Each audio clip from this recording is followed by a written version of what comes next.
Nascimento, muito bem-vindo para mais um capítulo na nossa série A Teoria da Evolução. Neste capítulo vamos entender a evolução química, como surgiu a primeira vida em nosso planeta. Antes de analisarmos propriamente dita a teoria, vamos fazer a seguinte ressalva. A teoria da evolução, ou seja, a ciência, acredita que as leis puramente naturais podem e foram responsáveis pela origem da primeira vida. É o que denomina-se de geração espontânea. Não se trabalha com a ideia do sobrenatural ou a ideia do divino, ou seja, a ideia de Deus. Acredita-se que as leis puramente naturais combinaram e recombinaram os elementos químicos para dar origem à primeira vida em nosso planeta, e a partir desta primeira vida o processo evolutivo se encarregou para trazer a diversidade que nós encontramos hoje em nosso planeta. Agora, como ocorreu esta formação da primeira vida? Primeiramente, eu quero dizer o seguinte: acredita-se que o nosso planeta nem sempre foi da maneira que é hoje. E isso é plausível porque o universo, o planeta, inclusive nós, somos corpos dinâmicos que estamos em plena atividade. Se nós olharmos há 10 anos atrás, nossas ideias e, sobretudo, o nosso corpo era muito diferente do que é hoje. Por quê? Porque estamos em plena transformação. E assim é o nosso planeta e o universo. Então, há mais ou menos 3,5 bilhões de anos atrás, acredita-se que o nosso planeta tinha uma atividade vulcânica muito elevada. E a nossa atmosfera não tinha o que nós temos hoje, esta camada de ozônio para filtrar a radiação cósmica proveniente do espaço e os raios ultravioletas do Sol. E a atmosfera primitiva, há 3,5 bilhões de anos no nosso planeta, era rica em alguns, ou tinha alguns gases. Entre esses gases, o gás amônia, vapores d'água, gás carbônico, gás hidrogênio e gás metano. Acredita-se então que essa atmosfera primitiva era rica nesses gases.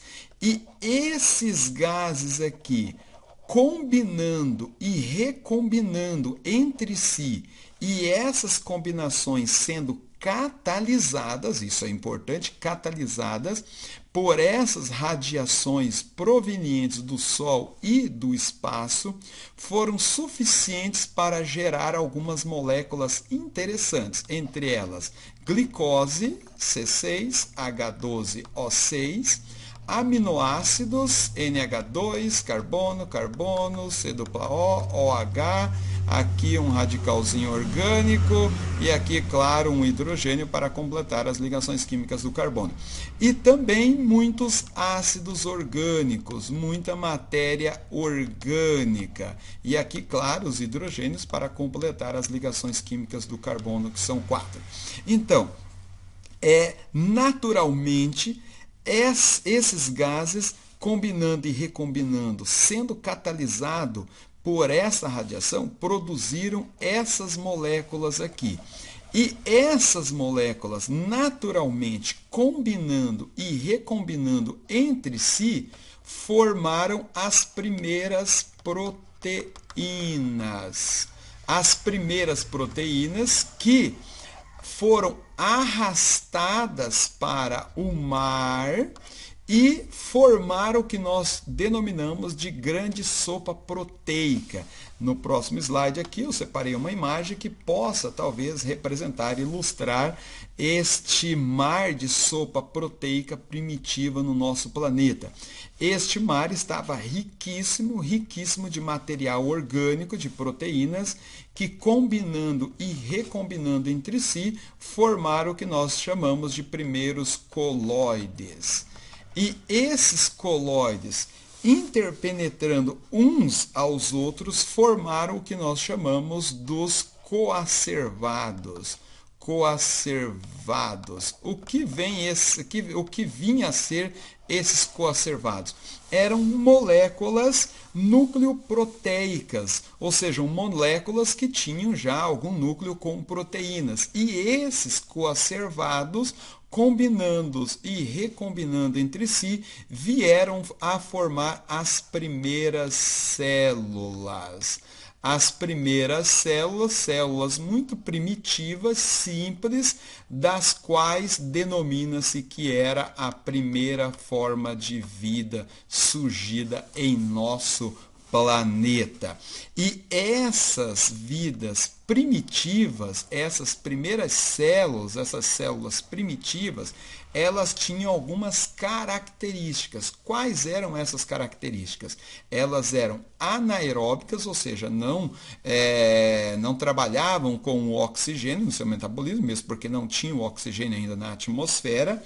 Elas eram unicelulares, ou seja, seres de uma única célula, muito simples, e autorreprodutivas. E essas primeiras células, neste mar, nesta grande sopa proteica, riquíssima em material orgânico, aqui, esse material orgânico abundante foi suficiente para fazer com que essas primeiras células se multiplicassem, se tornando em muitas. Agora, o que acontece? Acontece o seguinte, que esse material orgânico foi se tornando escasso, foi se acabando. E aí, muitas dessas primeiras células vieram a morrer. E aquelas mais aptas, ocorreu o quê? Ocorreu já o que a ciência denomina de seleção natural. Esse é um processo importante para a teoria da evolução. À medida que o alimento foi se tornando escasso, muitas dessas primeiras células morreram e aquelas que eram mais aptas evoluíram, deram um passo importante no processo evolutivo e passaram a produzir o seu próprio material orgânico através da fotossíntese. E aí é um ponto interessante. À medida que essas primeiras células se desenvolveram, evoluíram e passaram a fazer a fotossíntese, começaram então a produzir gás oxigênio e liberar para a atmosfera, e veio a formar também o gás ozônio e formou ali então a camada de ozônio e a atmosfera rica em oxigênio, e estava formado condições ideais, ou pelo menos condições boas, para essa vida continuar o seu processo evolutivo, evolução, e formar a diversidade de vida que nós encontramos em nosso planeta. Bom, esta é a ideia, essa é a explicação que se tem para dar uma teoria para como que a primeira vida surgiu em nosso planeta. Bom, e agora, qual é a base experimental desta teoria? São 2 experimentos. Estimado aluno, amantes do conhecimento, então vamos ver 2 experimentos bastante interessantes realizados por 2 cientistas distintos, que pode, quem sabe, evidenciar a maneira com que a primeira vida veio a surgir em nosso planeta. A primeira experiência é a realizada por esse cientista estadunidense na Universidade de Chicago no ano de 1953, Stanley Miller. O que Miller fez? Ele montou todo esse sistema de balão e tubos de vidro. Neste balão aqui de vidro, ele adicionou água marinha e acoplou uma bomba de vácuo. Por que essa bomba de vácuo? Para tirar os gases atmosféricos de todo o sistema, porque acredita-se que a atmosfera da Terra primitiva não era semelhante à atmosfera atual.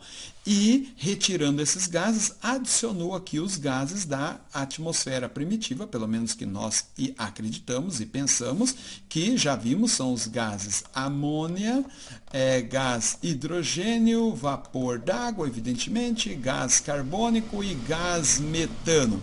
Então, adicionou neste outro balão esses gases aqui, acoplado neste balão, conectou dois eletrodos de polos distintos para estar dando descargas elétricas e fazendo com que essas substâncias reajam entre si na expectativa de vir a produzir alguma substância orgânica. E aqui nós temos um condensador. Ele acoplou um condensador, exatamente, o condensador é um equipamento que vai fazer com que a água em vapor torne-se líquida. Então, entra e sai água continuamente, deixando sempre esse sistema aqui fresco para fazer com que a água se condensa. E aqui nós temos uma armadilha onde, se formar alguma substância orgânica, ela estará retida nesta armadilha. E a água segue o fluxo para cá, para este balão, e novamente aquecida, sobe e o sistema permanece. Ele deixou esse sistema aqui por uma semana. Bom, vamos analisar aqui esse sistema funcionando, essa simulação aqui. Então, observe, aqui nós temos a água sendo aquecida e o seu vapor subindo e chegando neste outro balão para aqui ela reagir com os demais gases. Observa, ao aquecer, ela então sobe pelo sistema. Ao subir pelo sistema, ela vai chegar no próximo balão para reagir com os gases que acreditamos estavam presentes na atmosfera primitiva. Agora, esses gases, as suas reações químicas foram catalisadas exatamente por essas descargas elétricas. E aqui, se alguma substância orgânica fosse produzida, ficaria retida. Aqui estão os créditos da instituição que elaborou esta simulação. E após uma semana funcionando esse sistema, verificou-se, depois de muita análise, que aqui sim havia algumas substâncias orgânicas, entre elas aminoácidos e outras substâncias mais simples. E aí, então, acredita-se que tem, pelo menos, alguma evidência de que a Terra primitiva, por processos naturais e espontâneos, veio a formar substâncias orgânicas e essas substâncias orgânicas, combinando e recombinando, gerar a primeira vida e então dar sequência ao processo evolutivo. A outra experiência foi realizada em 1957 por esse cientista chamado Sidney Fox, também um cientista estadunidense. O que ele fez? Ele pegou uma chapa quente, simulando as rochas quentes da Terra primitiva, e nessa chapa quente ele colocou aminoácidos, aqui está uma representação genérica de um aminoácido, aqui um radicalzinho orgânico, e também colocou aqui água, e junto com essa água colocou alguns sais minerais, e ao aquecer esses aminoácidos com água e sais, o que ele observou? Observou a formação de aminoácidos.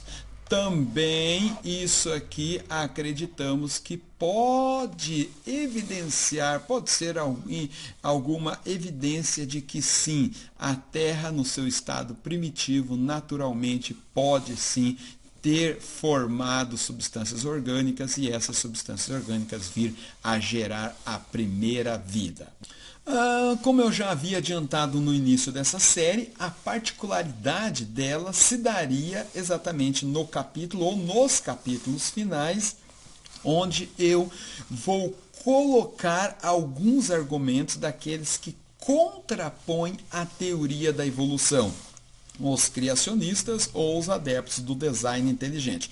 São pesquisadores que também vivem ciência, fazem ciência, estão dentro da ciência, mas que acreditam na existência de uma mente superior, denominada de Deus, que ou criou todas as coisas ou ao menos supervisionou todo o processo evolutivo para chegarmos ao estágio que estamos hoje, na grande diversidade que é o nosso universo.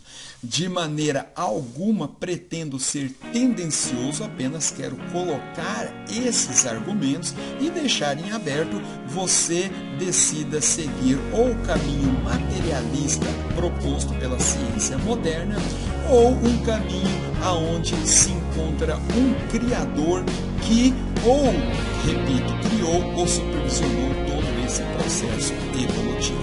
Portanto, vamos aos argumentos.